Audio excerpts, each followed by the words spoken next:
What is going on, everybody? This is the Undefeated by Choice podcast brought to you by Steelfist Fights. Excuse me, just finished up dinner.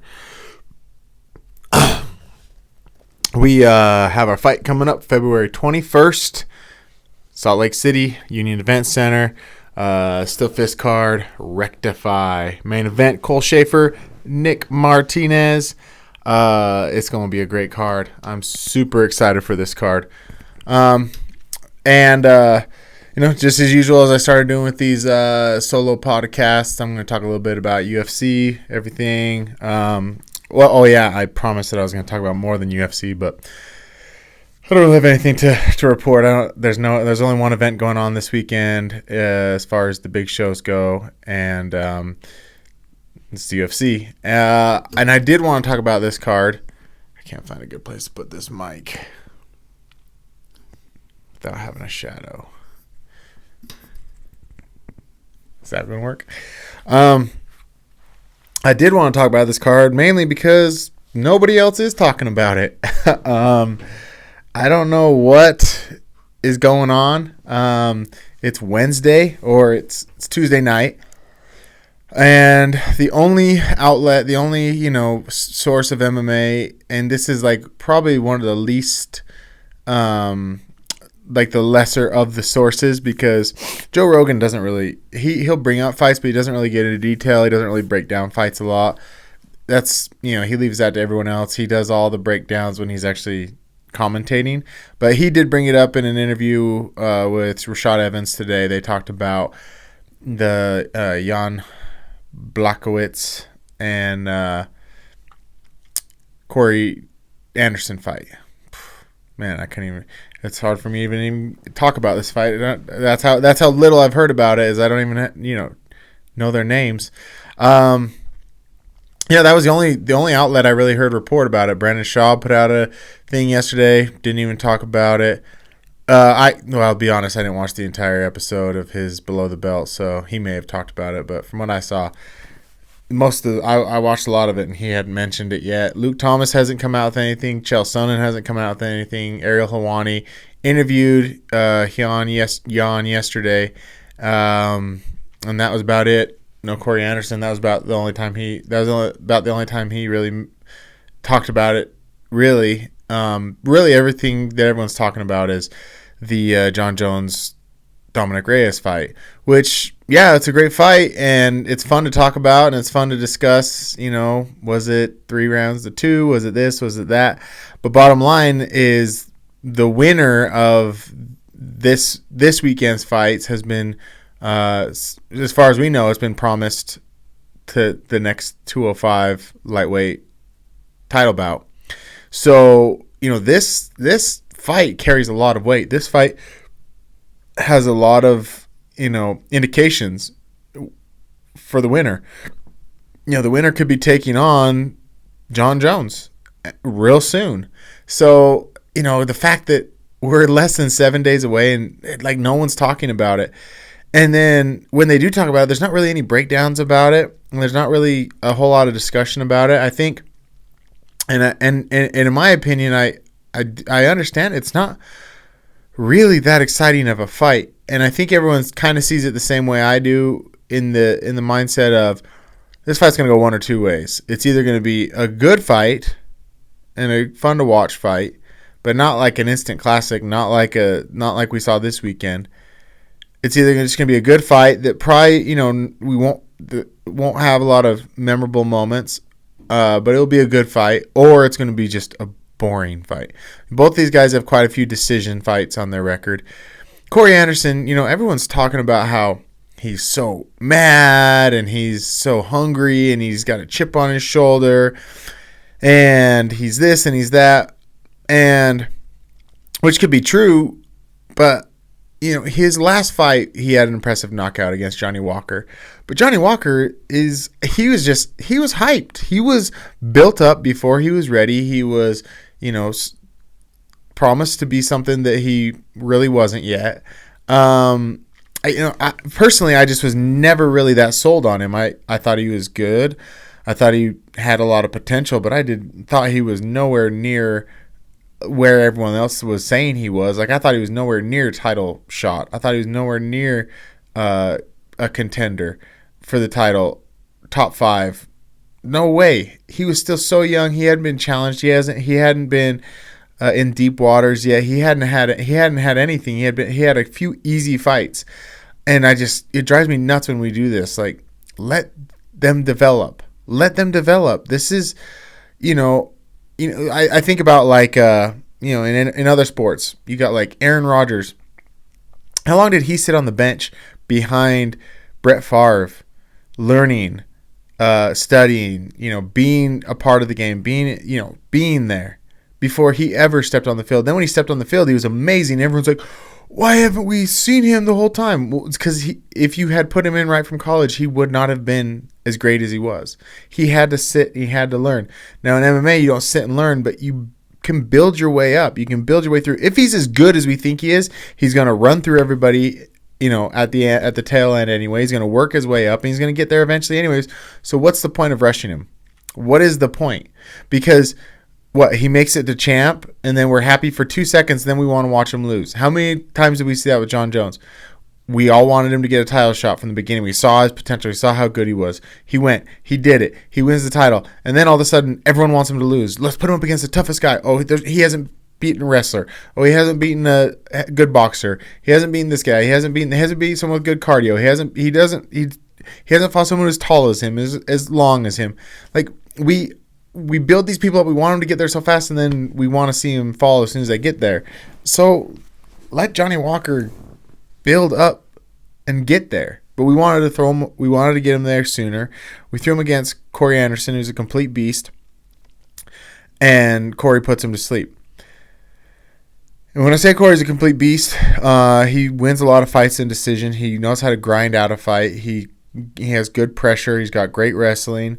He's got heavy hands, or he hits hard. I wouldn't say he has heavy hands just because he doesn't have a lot of TKOs, but I guess his fights either go TKO or decision. So, you could say he has heavy hands, and the way he put Walker to sleep, you could say he has heavy hands, but it's just like,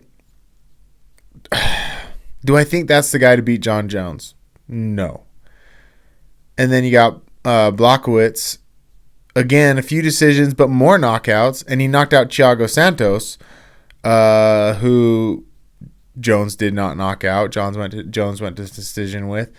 But then you look at his game all around, and he's just not on the same level as Jones. So it's like these guys, either one has the potential to go and fight Jones next. And it looks like that will probably be what they'll do unless Reyes gets the rematch. But I just don't, I think me along with everybody else just says, I don't think those are the guys to do it. And this fight in itself is not that exciting of a fight. It's not that good of it's not that great of a matchup. Like I said, it could either come out to be a good fight, or you're like, oh yeah, okay, now he's on to Jones. It was a good fight, or it's going to be like, oh, that was a waste. That was such a boring fight. There was no real action. And I think it will be all up to Corey to dictate which one of those outcomes. Because of his wrestling, I think he dictates a lot of how this fight ends up. It's either going to be him just wrestling, trying to get good position, trying to maintain good position, trying to hold Jan down, or he's going to say, screw it, I got to make a statement, I got to make a point, let's sit here and throw hands and see who drops. I think that's just how it goes. And it's just, this is a fight that has to happen, and I can understand why it's a main event because of the implications of the ending. And I think these are the other two guys in the division who deserve it. So I'm not mad at this matchup by any means. I'm not hating on it. I just don't think that it's going to be that great. And I think that I'm not alone in this because, as I said, there's no media outlets that are really covering it. I'm sure they will by tomorrow or by the time you're seeing this today. I'm sure we'll start to see some more stuff coming out about it. But like I said, like Joe was the only one to really comment on it when he was talking with Rashad, and it was like a 2-minute segment. They were like, "Yeah, Corey's got a chip on his shoulder. He's looking bad. He's looking like a bad man." And that was it. Like there is not a whole lot, and it's just sad. Every fighter should get the attention. Every fighter should get the promotion that they deserve. You know, they're fighting for the biggest organization in the world. They should all have the attention. They shouldn't have to fight, to get attention. They shouldn't have to make a spectacle of themselves in order to get attention. They shouldn't have to talk crap to get attention. They shouldn't have to do anything. The organization should handle all the promotion. That organization should do everything in their power to make sure every fight feels like the biggest fight of their lives and the most important. They used to do that. That was the old model, and that's what got them to where they're at now, and they should go back to it. It was way funner. Fights were way more exciting. Even like a fight like this, like they'd be selling it like it was the end of the world. Like if it's win or lose, like they knew how to sell them before, and they're not doing that anymore. And it sucks because as a fan, man, those are the days. Those are like the heydays. Like I just remember sitting down, getting on YouTube, watching everything I can, watching all the 24/7 or the embeddeds. Well, before it was embeddeds, it was the countdown, and there was something. I swear there was something before embedded that they did that was like embedded. Now they don't even do the embedded. It's another guy who just is in good with the company who gets a good whatever. He gets probably, I guess, an all access pass, and he just does them himself. And from what I hear, he's a good dude. Everyone loves him. He's a freaking beast. I think he's a former NFL football player or just a former football player. I don't know exactly. I could be talking out of my butt. But they do a great job. If you haven't watched those, I mean, he does a good enough job, but I mean, man, they used to pour money into those things, and now it's just one guy who just does it on his own, probably because he's passionate about it. I'm sure he gets paid now because he gets a lot of views because he's the only one doing it. He's the only one who really has the access. I mean, 24/7 only comes out for the countdown only comes out for the big fights, and then they don't even really promote them. They just kind of toss them up on their YouTube page, and that's about it. So I don't know, man. You should be selling every fight like it's the biggest fight. Because your organization should believe in the fights they're putting together. That's my thought, is like you should believe in your matchups. You should believe in your ability to put together a good matchup. You should believe in your ability to put on like fights that you think are going to be really good fights. You should have faith in that. So if you have faith in that, you should promote that and push that. And it's only going to come back. It's only going to come back in full as it has. We've seen it. That's what the UFC started. That's what they're based on. That's why they are where they are, is because of the promotion that they did for all the fighters. And so, I'd love to see them go back to that model, man. I would it would be heaven to just like, especially with all the fights that they do just all week, every week, being like balls deep in MMA. I would just love it if, every time I got on YouTube or every time I, turned on got on my UFC app, or every time that I got on Fight Pass, like there was something new to watch. There was something new to pay attention to. There's a new breakdown. There's a new analyst talking about it. There's new footage there. I would love it, but there's not. That's just not what we're doing. And so it makes it feel like these fights just aren't important. And this fight it's a title fight. It's implications of a title fight. So why are we not pushing it like that? It just grinds my gears, gets me pissed. But whatever. We'll watch it. I actually won't watch this one. I won't get the pay-per-view. I'm going to be out at another event, a local event. So I won't actually watch this one. But support local. That's what I'm going to be doing. Yeah. Good luck to both of them. I like them both. I wish them the best. But so as I always do, I talk about the local fights, the Steelfist card. And there's one fighter I wanted to break down in particular or talk about in particular, but then in the same way, not talk about him. And you'll get what I mean by that once I explain it. So there's a fighter fights for us. His name's Cole Faust. If you don't know who he is, he's a total beast. He's young. He's probably 19 right now. He had his first fight with us, I think, a couple months after he graduated from high school. And he's grown up he's grown up in the gym. He's grown up wrestling. He's grown up just being around fighting, understand fighting. So when he came in, he's one of those prospects. He was one of those that everyone was super excited about. Luckily for him, he has a dad who understands this sport. And I give a lot of respect to his dad, Ryan, who is handling this young man's career so well. And so I don't want to talk about him too much because they don't want to get a lot of hype behind him because they want him to come up properly. They want him to come up right.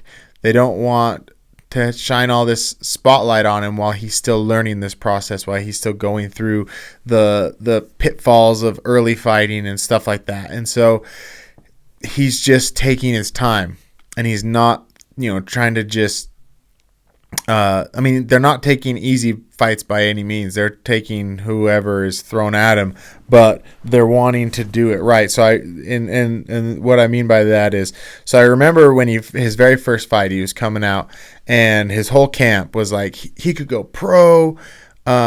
He's good enough to just go pro right now. He doesn't even have to do amateur fights. This kid's a stud, and so I talked about that on the podcast, and I was under the impression that they just were going to get him one amateur fight, and then he was going to go pro next. And his dad pulled me aside at the fights and was like, "No, and don't say that, because that's not what it is." He's like, "We're going to do it right. He's going to earn his stripes at the amateur level. He's going to put in his time. He's going to get those fights under his belt.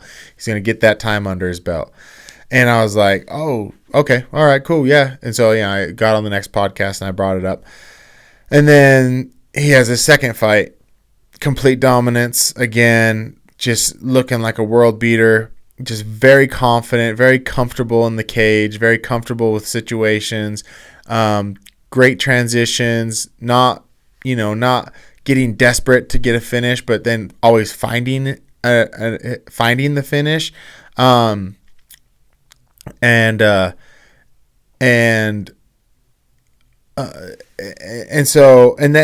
before that fight, I was like, because I'm like, this kid is the future. He is an absolute stud. This kid he's on the right track. I want to get him in on the podcast and get him an interview because I want to pick his brain. I want to talk to him. I want to see what he's all about. And I reached out to him and I was like, "Hey, do you want to do the podcast?" He's like, "Yeah, sure." And then I didn't hear back from him. And then I talked to him at the fights, and his dad was like, "Hey, man, we're young. We're young in this game. We're not going to become talkers right now. We're not going to be, out there, yapping. We're going to put in the time." And he's young, so he's going to have plenty of time to get on the podcast. He's going to have plenty of time. We're going to be here. We're not going anywhere. So just give him some time. Just give him some time. And I was like, "Dang, man, I got nothing but respect for that." That's those types of people are few and far between. Most people are so impatient, and they just want to get right away. They want to get famous right away. They want to get recognized right away. They want to get, they're so ready to just, be seen. And they're like, "No, we're gonna earn it. We're going to work our way up. We're going to do it right.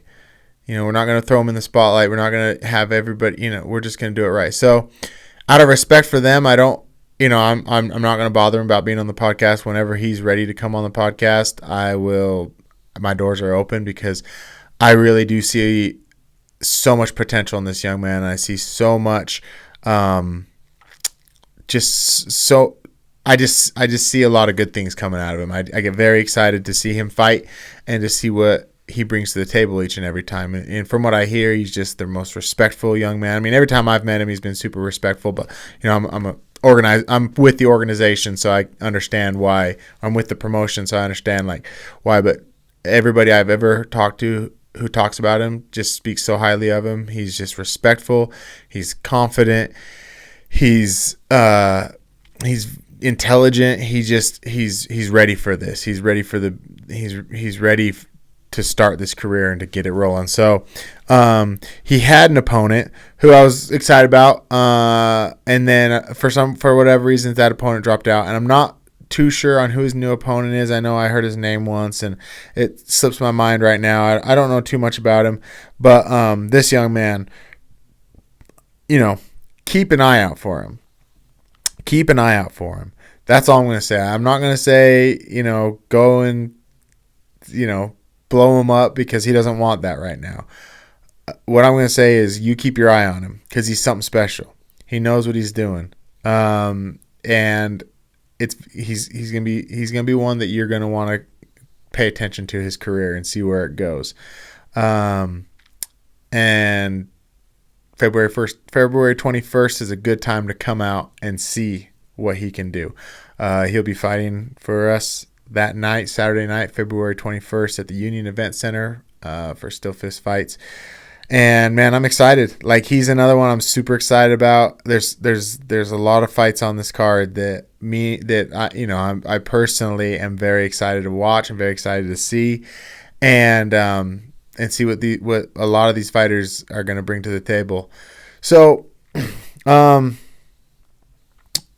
get your tickets. Like, and I say it every time. I post on social media all the time. Get your tickets at steelfistfight.com, or if you know any fighters on the card, get a hold of them and get tickets from them, because it helps them directly. Man, support local. Support local. If you are in Utah and you are a fighter, you should be coming out to these events. You should be supporting local fighters. I've gone on this tangent a million times that, what sets a lot of places apart what sets a lot of places apart as hotbeds in MMA is the amount of full-time fighters that they have in that area. I've told this story quite a few times. I went down to Extreme Couture, where there is just, everywhere you turn around, there's a full-time fighter. You've never heard of the guy. You've never seen him. You've never, his name, you don't know anything about him. There's hundreds and hundreds of them roaming around down there. These particular people who you've never even heard of, but they're full-time fighters, and they will mess you up. I mean, I don't think I'm anything special, but I don't think I'm a slouch. I don't think that I am useless in there. But these full-time fighters, they make you feel that way, because this is what they do. This is their job, and they take it very seriously. And they go in there and they put it on me when I was down there. So, I came back and I was like, man, that is the difference between full-time fighters and part-time fighters. And in order for us to put Utah on the map, we have to have full-time fighters. In order for us to be a hotbed of MMA, which I know we want to be, and I know so many fighters want to be, we have to have full-time fighters. And the only way we're going to do that is by supporting each other. The only way we're going to do that is by coming out to the events every single month, watching the fights, and once the promotion makes more, we can pay our fighters more. Once we get more eyes on these fighters, sponsorships come in.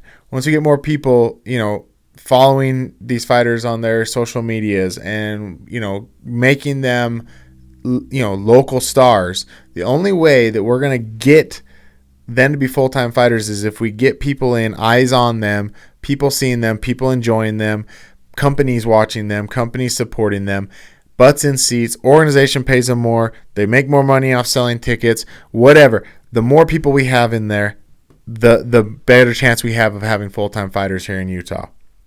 It's a full circle of how it works. So, if you are listening to this, if you're paying attention to this, if you're planning on coming, bring somebody with you. first of all, it's a fun time. You know that. If you've been out there, you know it's a good time. You know it's a good environment. You know it's a fun, safe environment. And, you know you're going to see great fights. You know it's family friendly. And then if you also want to party, you can go upstairs and drink and watch the fights. Like, there's just not a bad spot in the house. There's not a bad spot to be. And it caters to everybody. You're already downtown, so once the fights are over, you can head out or you can go home. You can do whatever you need to do. But come to the event. Support. You'd want someone supporting you. I mean, that's the funny thing I see is I see fighters that are like, you know, come buy tickets from me, support me, and then they go quiet when it's not for them. And that's, to me, that's the same as a fighter who only shows up to the gym to train when it's his training camp and won't show up for anybody else. You know, I feel like it's the same thing. Like, we should all be supporting each other. We should all be pushing each other to be better, and we should be pushing each other to be full-time fighters. That's the only way we're going to get on the map. It truly is.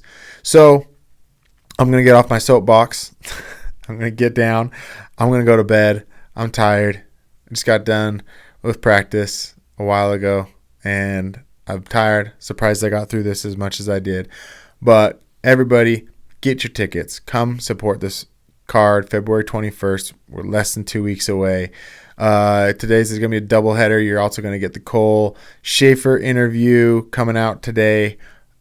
He's the main event, man. It's going to be a super good fight. It's a fun interview. I always have a good time with Cole. I love Cole. So yeah, you can find us on YouTube. These solo episodes are just going to be on YouTube. We're always looking for sponsors. I am personally, and also Steelfist, we're always looking for sponsors. If you want to get your name out, shout outs, me talking about you, hit me up. You know where to find me. You can find us on iTunes and iHeartRadio under the Undefeated by Choice podcast. You can find us on Instagram at Steelfist Fight. You can find us on Facebook at Steelfist Fight Night. And and get your tickets at steelfistfight.com. Or unless you know a fighter, get your tickets from them. All right, everybody, that's it for me. That's all I got for you. Until next time, be good to yourself, be good to each other. I love you.